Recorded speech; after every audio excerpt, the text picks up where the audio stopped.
thing that we can do as Christians is we can take a personality test, we can learn our strengths, our weaknesses, and we can see how we can use those to glorify God and how we can let Christ's example be seen through our strengths and our weaknesses. How many people took a personality test this past week?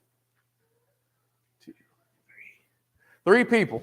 I took one myself, and it revealed a lot of things. I learned a lot about my strengths, weaknesses, and some things that I didn't want to know, but also that really explained who I was and how I interact with other people. Apparently, the older I get, the more extroverted I have become. In fact, I've taken 3 personality tests, and the first time I was like 500% introverted and negative 50 extroverted.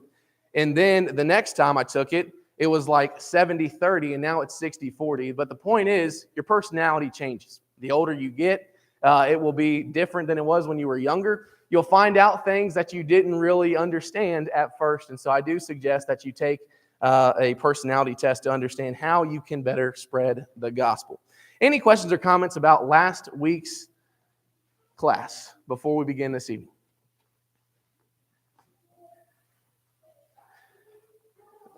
This evening, what I want to do is I want to try and cover 2 important subjects. If the time will allow, apparently it is 5:08, so we still have about an hour and a half of class left. And so we will take every minute of that this evening. But before we get into the meat of what I want to look at tonight, I just insulted the preacher at Lehman Avenue Church of Christ, and he walked in, and they're sitting there right in those pews. So I'm going to have to be careful what I say. I know I've used Neil Pollard as an example in my classes and sermons, and so good to know he's sitting right there keeping me accountable. Appreciate you, Dad. So, personal evangelism, one thing that really helps to give confidence, to clarify, is to look at the life of Christ. What are some ways that Christ was a great evangelist? Okay, he was a servant. How does that help with personal evangelism? How does being a servant help us to further the gospel of Christ? It humbles you. Okay, so you have to admit the fact that you are trying to serve others in a way that Christ will be glorified. You're not thinking about yourself. You're not trying to think of a way that you can fool other people in order to gain something for your own self. Instead, you're trying to serve others. You're trying to set that example of what Christ did in his ministry. How did Christ serve others? One of the things he did was serve other people. His miracles proved his false Christianity.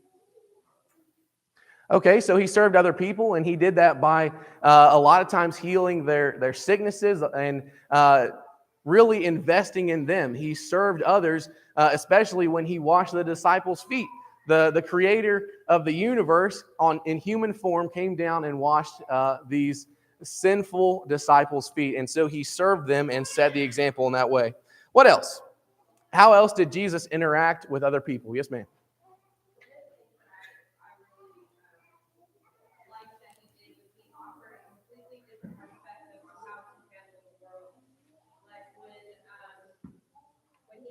Some of the disciples thought that they were going to revolt against Rome and have an army, and that's how they were going to, how he was going to handle things on earth, but Jesus had a completely different way.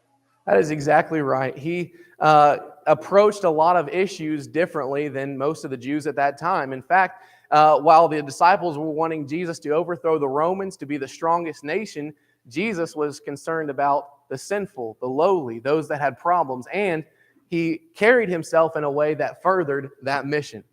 What else? How did Jesus interact with other people? He was compassionate. Look at Luke chapter 7. Luke chapter 7 and verse 11.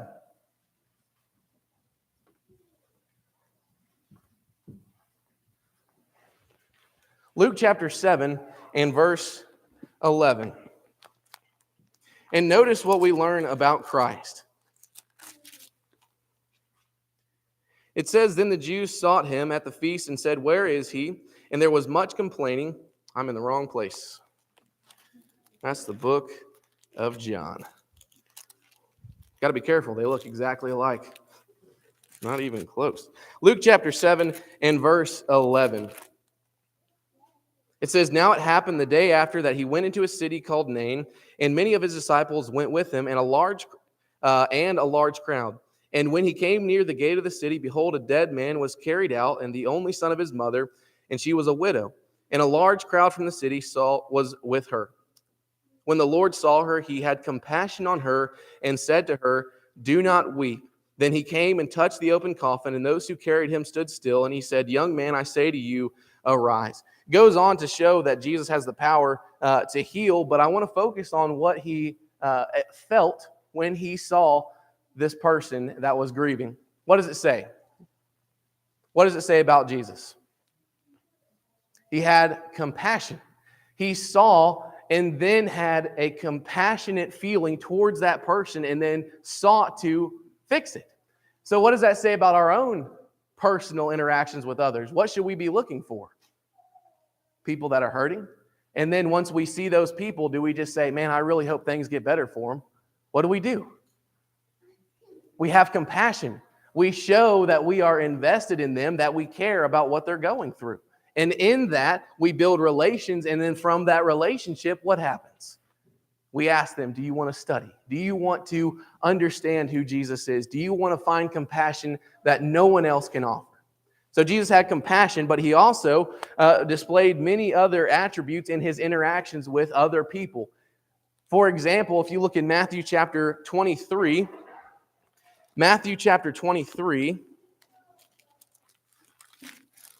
and notice verse 27.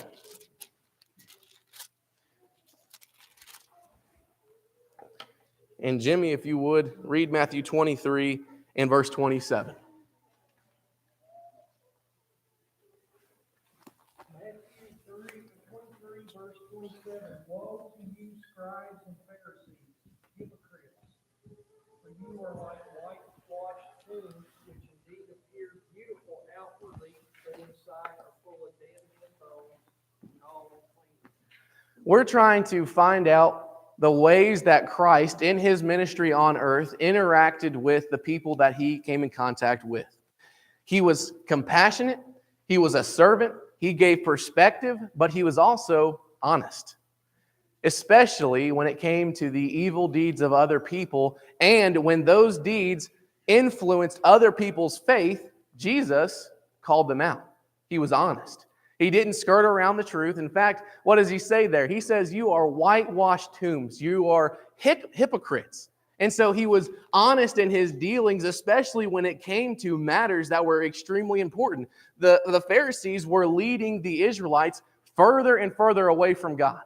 And so when we find people that are leading others away from Christ, away from salvation, we should have no fear in being honest with them. But it's going to be very difficult to do that. A lot easier said than done than to go up to someone and say, you're a hypocrite. We don't want to say that. It's uncomfortable. We want to be people pleasers. But sometimes if the gospel is being affected, if people are losing their salvation, there's a need to be honest. We also look at Matthew chapter 21.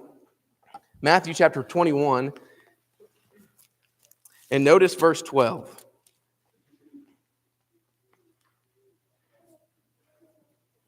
Matthew 21 and verse 12, it says, Jesus went into the temple of God, drove out all those who bought and sold in the temple, and overturned the tables of the money changers and the seats of those who sold doves. And he said to them, it is written, my house shall be called a house of prayer, but you have made it a den of thieves. One thing that we can learn from Christ's ministry that we should be trying to imitate in our interactions with others is that he was passionate. When something upset God, it upset Jesus. When something or someone said something that went against what Christ had come to teach or what God had already given to them, he was upset. He was passionate about what he was teaching. He was passionate about the gospel. Jesus was offended at the way these people offended God. And so as Christians, When we see people that are living in a way that offends God, we should be offended as well. We're trying to not only spread the gospel, but defend it. Personal evangelism is not just about telling people about the gospel and walking away. It's also making sure that the wrong gospel, so to speak, doesn't get out and that other people aren't affected in their salvation. Any questions or comments? Notice John chapter 15. John chapter 15.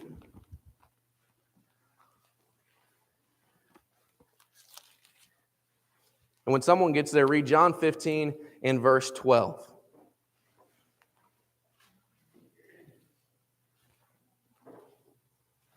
This is my commandment, that you love one another as I have loved you. Okay. Jesus was passionate and he was honest, but everything that Christ did on this earth was done out of love. In our interactions with others, when we are trying to evangelize and spread the gospel, we need to be honest and passionate, but out of love. Not because we want to prove them wrong, shut them down, or turn over a table because we have license to. We are doing it out of love. Jesus, in his ministry, was loving to everyone that he came in contact with, and he had and it should be our lifelong pursuit to imitate Jesus as he imitated the Father, as he tells us to do in Scripture. Jesus was loving in his interactions with other people, but he was also invested. We look at John chapter 11. John chapter 11 in verse 35.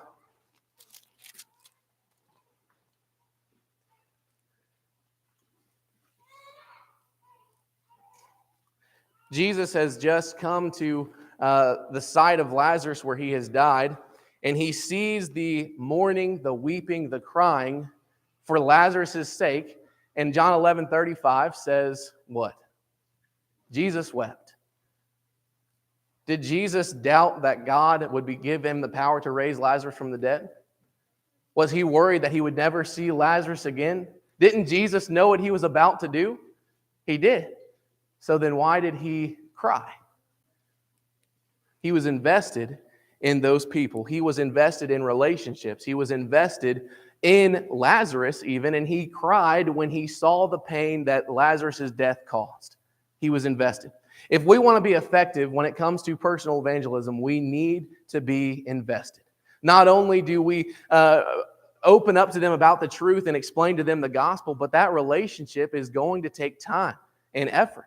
And we need to be invested. And so when someone is crying that we're trying to reach, we cry with them, but not because we're trying to be fake, because we're truly loving of their souls and invested in them as people. When they cry, we cry. When they're happy, we're happy. We want what's best for them because we care about the most important thing on this earth that's inside of them, their soul. So Jesus was invested in his ministry, and he was a part of the people's lives that he ministered to. But also we see in John chapter 8 that Jesus was forgiving. John chapter 8 is the account of the adulterous woman, and he showed mercy to her. In fact,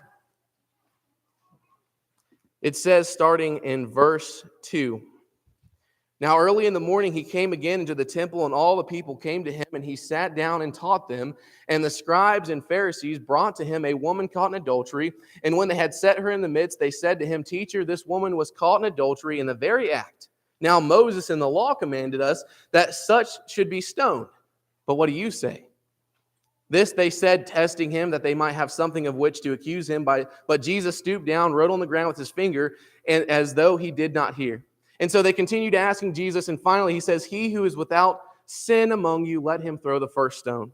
We skip down to the end. In verse 10, Jesus says to the woman, 'Woman, where are those accusers of yours? Has no one condemned you?' And she said, 'No one, Lord.' And so Jesus says to her, 'Neither do I condemn you. Go and sin no more.'" Jesus said in his Sermon on the Mount, "Blessed are the merciful, for they shall receive mercy." And then again in Matthew chapter 6 and verse 14, Jesus says that if we want forgiveness from God, we need to be forgiving other people. We're not going to be effective at reaching souls if we hold grudges with our coworkers. We're not going to be effective towards our family that's living in sin if we don't want to be around them because of something they did or said. Be forgiving. This woman was caught in adultery, in sin, and was brought before the very Son of God. And what did he do? He forgave her. He loved her enough to give her that forgiveness and told her to sin no more. And so he was forgiving, and if we want to be effective evangelists, we can't hold grudges. It'll get in the way of the message of the gospel. Any questions or comments?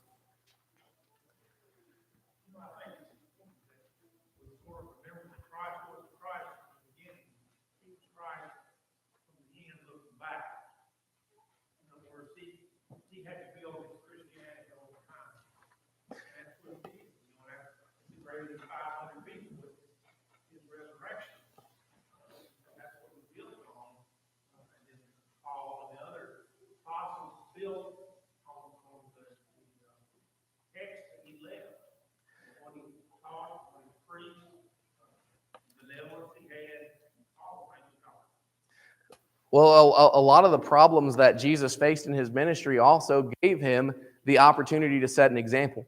So even as he was on this earth and he was working with people that didn't want to be under the Romans, that had a different idea of the Messiah, he still used those obstacles of the Pharisees, of the sinner. He used all of those opportunities to set an example so that we could one day do the same thing to other people. But you're right, there was a ministry time where he began and then worked his way through, and he faced a lot of obstacles and a lot of hatred for what he did. Christ is someone that we should be imitating in our evangelism to other people, and that is something that we cannot forget in our daily lives and also in our relationships that we build. If there are no other questions, we're going to switch gears here for a minute. We're going to do a couple of exercises. I need a couple of volunteers. You're going to stay in your seat, don't worry. A couple of volunteers, 10 to be exact. I don't know if we'll have time to go through every single one. 10 volunteers, raise your hand. 1, okay. There you go. We're going to start with 1, and then we'll move our way to the back. Rick, keep your hands raised. Well, actually, no, you can put them down for a second. So this exercise is going to help when it comes to conversation and being comfortable with people that you do not know. Some people struggle with this, other people do not. And so what I want to do is in that 10, there were 10 random subjects that I chose. They're just random topics about anything that came to my mind. What you're going to do with that piece of paper is I want you to talk for 20 seconds about that topic on that piece of paper. Go ahead and open it, and I will get a timer. What topic do you have? Dinosaurs. Dinosaurs. Okay. All right, let me get my timer going. You need my grandson. All right. Well, you got the paper. 20 seconds. Ready? Go. Dinosaurs are prehistoric creatures that lived long time ago. They had a purpose in God's plan. They don't roam the earth now. They are extinct. Some flew, some were. Time. There weren't very many pauses in that. We used to do this thing called spoken English at preacher training camp where we had to get up and speak, and I never did that good. So it says something. So it may seem like a little bit of a random exercise, but there is a point to it. We're going to get to that. Someone raise your hand. That's true.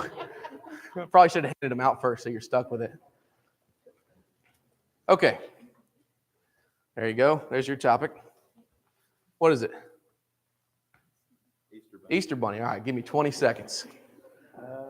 Well, the Easter Bunny never came to my house. We never believed in bunnies that laid eggs. We had the Tooth Fairy, which was even more ironic. People came into your house and put money under your It's scary, isn't it? and took your teeth. Yeah. Who came up with that? It's hard to believe that an Easter Bunny can Time. say it. There you go. There you go. You want to keep that? You can frame it? Okay, all right. Here you go. All right, Jay. What topic do you have? Football. Oh. Give me 20 seconds. The last football game of Kentucky was very disappointing. The Super Bowl was very funny because half of my friends put bets on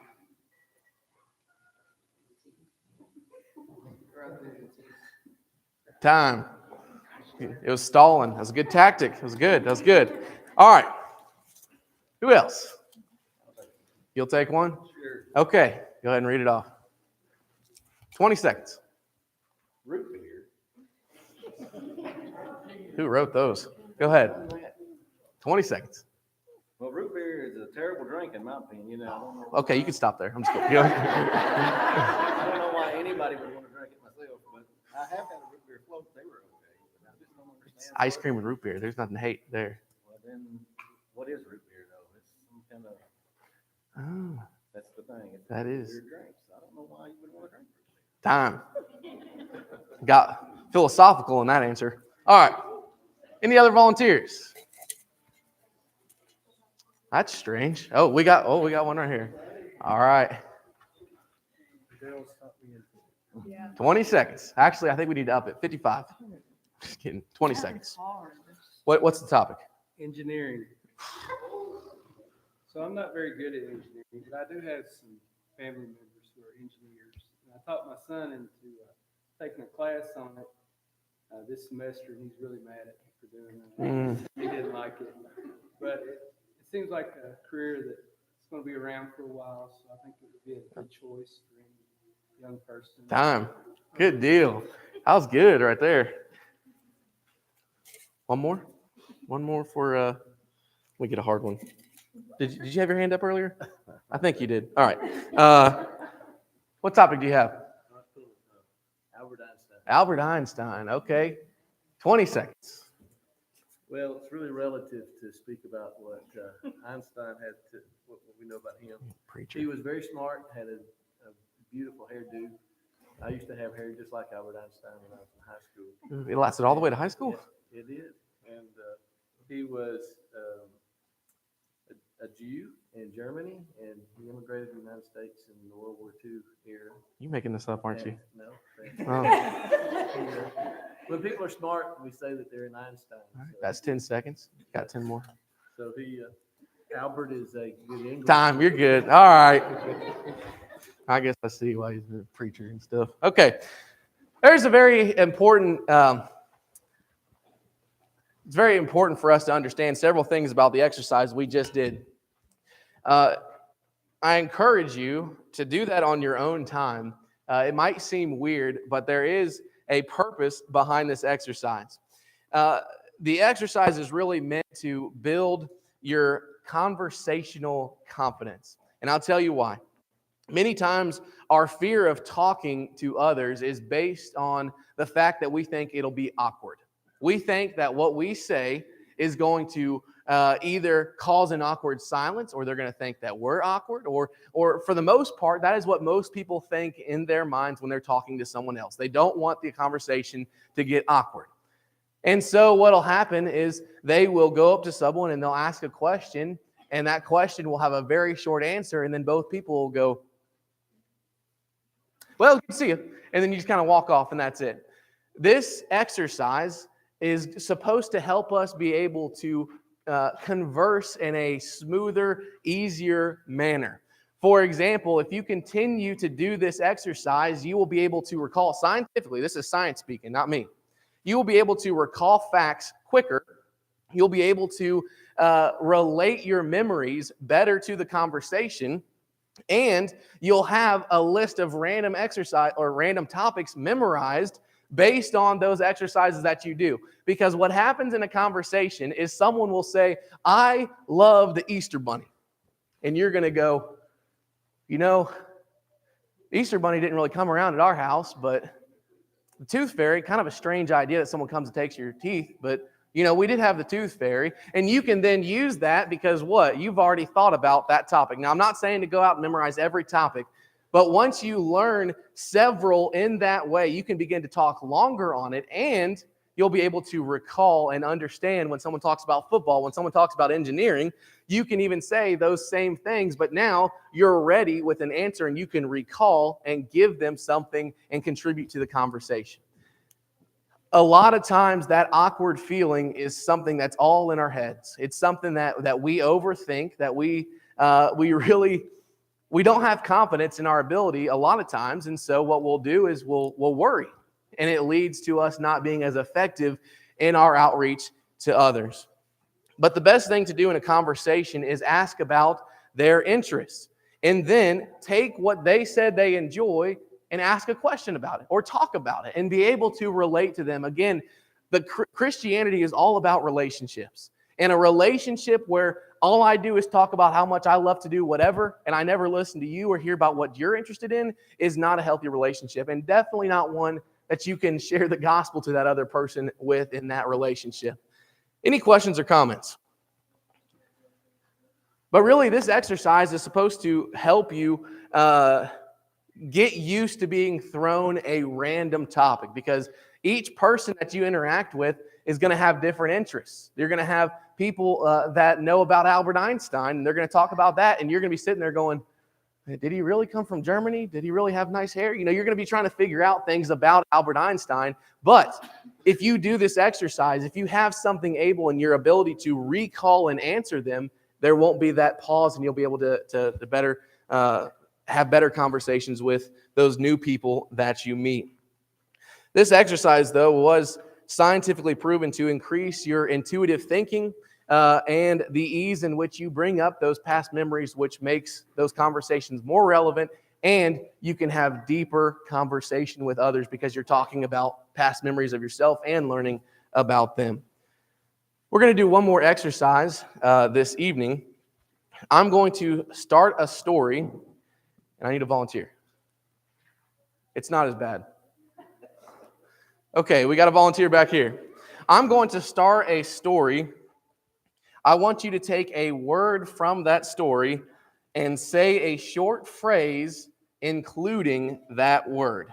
So, for example, here's the story. I can't stand Brussels sprouts because when I was 8, when I wrote this, did not know my parents would be right here. When I was 8, my mom made me sit at the kitchen table for hours because I couldn't eat and I couldn't stand the taste of those nasty green Brussels sprouts.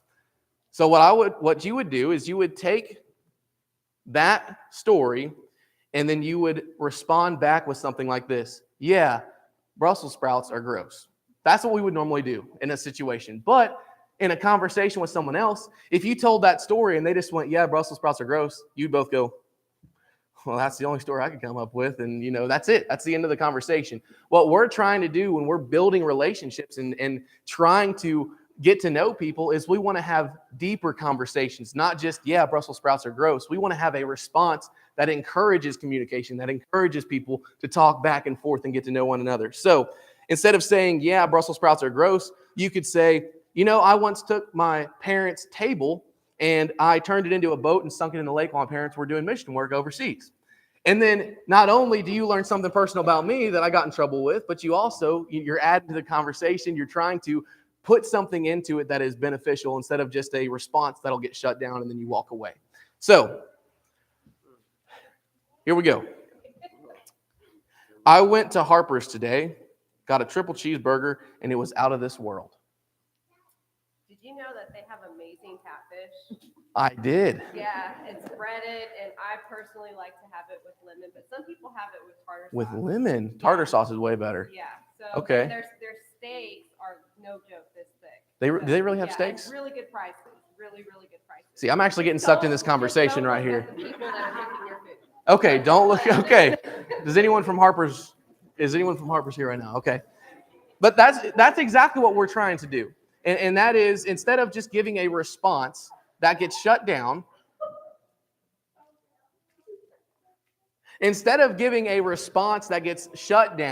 you're wanting to encourage that conversation to continue. And so that exercise, you're not trying to just listen, find a key word, and then talk about it. What you're trying to do is be able to relate to that person, bring up memories, be able to add something to that conversation so that it doesn't feel like they're talking with a robot. Because a lot of times that's what our conversations are like. We come to church, we say, how's it going? And then we go into the store and we might say something to the person behind the counter, say, you having a good day? And they'll say, yes. Are you? You say, yes, and that's it. We want to do more in our conversations because those conversations can lead to relationships. They can lead to connections. They can lead to memories and shared history, which then it can then lead to asking them into a study, which will lead to them becoming a brother or sister in Christ, which will lead to you spending an eternity with that person. We need to understand the value of our connection and understand the importance of putting effort and time into those conversations that we have with people that are outside of the church. Any questions or comments? Before we close this evening, before we finish up with Bible class, here are some practical conversation pointers that should help with this, with really trying to talk with people and get to know them. You want to learn about them. I think we've established that fact. So there are several questions that you can keep in the back of your mind that'll help you in your conversations with others. Who, what, when, where, and why. You want to know about them. You want to figure out about their past. So, for example, I want you to tell me something about your life. Just a random fact, anything. I'm talking to you. Work for the school system. You work for the school system. How long did you work there? 31 years. Okay. Now, why did you decide to go into teaching? I didn't teach. Let me find a new person. This is why I don't do those very often. They don't always turn out the way you want. But then I could say, okay, well then, what did you do at the school? School bus mechanic. How hard was it to be a school bus mechanic? You enjoyed it? What did you like about it? Okay. I just learned a lot about you in the middle of Bible class. Keep those questions in the back of your mind. Learn more about them. I could have just said, no, where'd you used to work? And you could have said, oh, I used to work for the school system. Oh, cool. Never learned about your being a school bus mechanic. I never learned anything about the actual job that you did. And I'm wanting to know more about you because I want to connect. And I want a relationship. And that's what we should want as Christians. And so keep those in mind. And of course, keep those who, what, when, where, and why in the back of your mind while you're talking with people, when you're getting to know them. And also smile. It's as simple as looking friendly and being friendly to those that you come in contact with. Now, I'm not talking a scary smile, but a natural smile. You don't want, if a visitor comes to the door, you don't want to have a whole building full of people going, staring at it. You want to be natural and just have a gentle kindness about you. I think someone that exemplifies this, not to put her on the spot, would be Emily. She does smile. There it is. Smiles all the time. And it makes people feel good. So something as simple as smiling really goes a long way. But you also want to rehearse. Especially if you are introverted and you have a hard time talking with people, I suggest rehearsing. And I know some people would try and make fun of that, writing down conversation pointers on a card and keeping it in your jacket or something. But rehearse it. Know what you're going to say. Know how you can relate to them and know your responses and what you're going to try and do in order to build that connection with that person. Also, another thing that is often overlooked is compliments. Smile, rehearse how you're going to talk with them, and then also when you see them, compliment them. People love getting complimented, and it also, not just to be fake, but it shows that you're, paying attention and that you care about them and how they are feeling, and that compliment really does go a long way. Finally, this evening, keep your eye on the goal. Our goal is not to build a bunch of friends that we like hanging out with. Our goal is to save them. It's for God to then be able to call them His child. That's what we're trying to do. Keep your eye on the goal as Christians. When you're evangelizing, when you're having those conversations, you're building those relationships for a purpose, for a reason, and that is the goal that we have as Christians. Remember that God is on your side and eternity hangs in the balance. Any questions or comments before we close our Bible class this evening? You know what I find to be helpful in conversation? Eye contact. Yes, ma'am. Eye contact is a huge one. When you're kind of looking around, you're thinking, my person ain't paying attention to what I'm saying. If you're on your phone or if you're looking around trying to, figure out where you're going to go next, or if you're not really into it, it shows, and people don't want to talk with someone that's not interested in what they have to say. So be interested in them, figure out about them, and also eye contact. Again, that does go a long way. Anything else before we wrap up Bible class this evening? back to what you started with tonight, kind of what Jesus did. The thing that impressed me the most, perhaps, in this particular subject, is he was able to see people that were invisible to everybody else. You know, you think about just Luke 17:19. He saw 10 lepers. Yep. And he saw little children. But then he saw blind Bartimaeus, and he saw Zacchaeus. Those are all different kinds of people. Other people overlooked. The outcasts. Yeah, they're often the ones so needy, the ones to be most responsible. Jesus came to seek and save the lost, and oftentimes the people that are looking, that are willing to open up to that, are also the ones that are often overlooked, that aren't seen as being important in society. And that really is a place that we shouldn't be afraid to spread the gospel to. And that's also a good thing that we need to keep in mind, is that Jesus saw everyone's soul, but he also saw the people that no one else recognized or saw in their lives. Anything else? We often have an invitation at the end of services, and we've been doing Bible class first and then going into the invitation, then we'll do some singing after this. But the invitation is not a plea from man, it's a plea from Christ. This is the Lord's invitation, and so what I want you to do is I want you to forget about me, and I want you to forget about the people that are sitting next to you, and I want you to think about your personal health and your spiritual life. Think about your own, not about what I'm saying or whether or not you should come forward based on what other people will think about you. Think about your relationship with God. 2 Corinthians chapter 5 and verse 20 says, "Therefore we are ambassadors for Christ, God making his appeal through us. We implore you on behalf of Christ, be reconciled to God." Not once did Paul say, "This is our plea to you. This is what we want you to do." Instead, he turned the focus back to God again and again. On behalf of God, because of Christ, this is what it's about, your relationship with God. So this evening, as you're sitting there, I want you to think about what your relationship with our Father looks like. And if it is not what it should be, then this evening is a chance for you to respond, whether publicly or privately, to the cry and the invitation of God. If there's any need this evening, please come forward as we stand and as we sing. 767.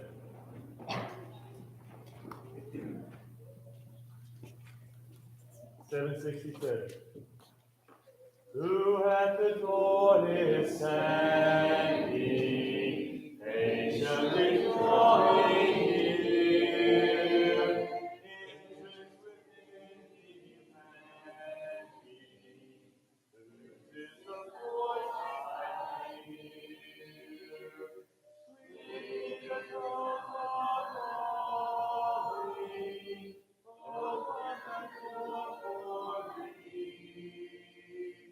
Hear thou the plea I'm calling, I will abide with thee. Door of my heart and nation, thee will my hope abide. Though he rebuke and temptation, he shall with me abide. Sweet the throne of calling,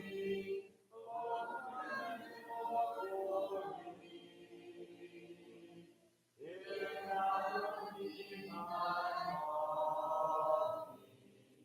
I will abide with thee. Y'all can be seated, please.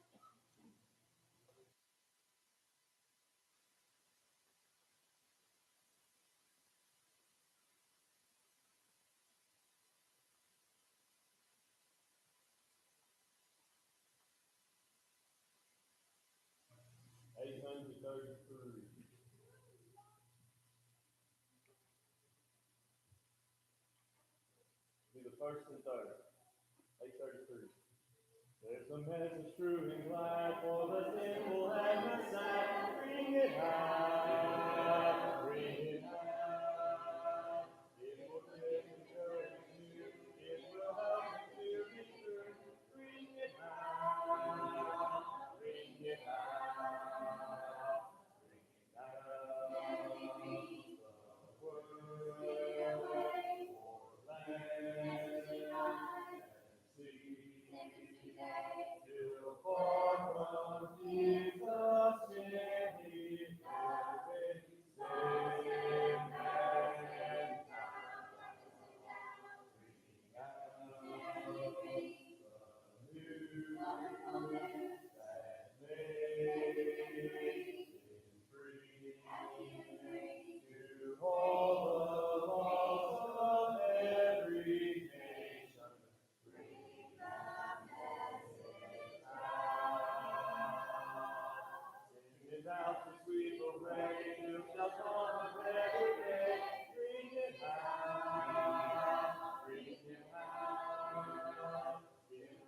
together.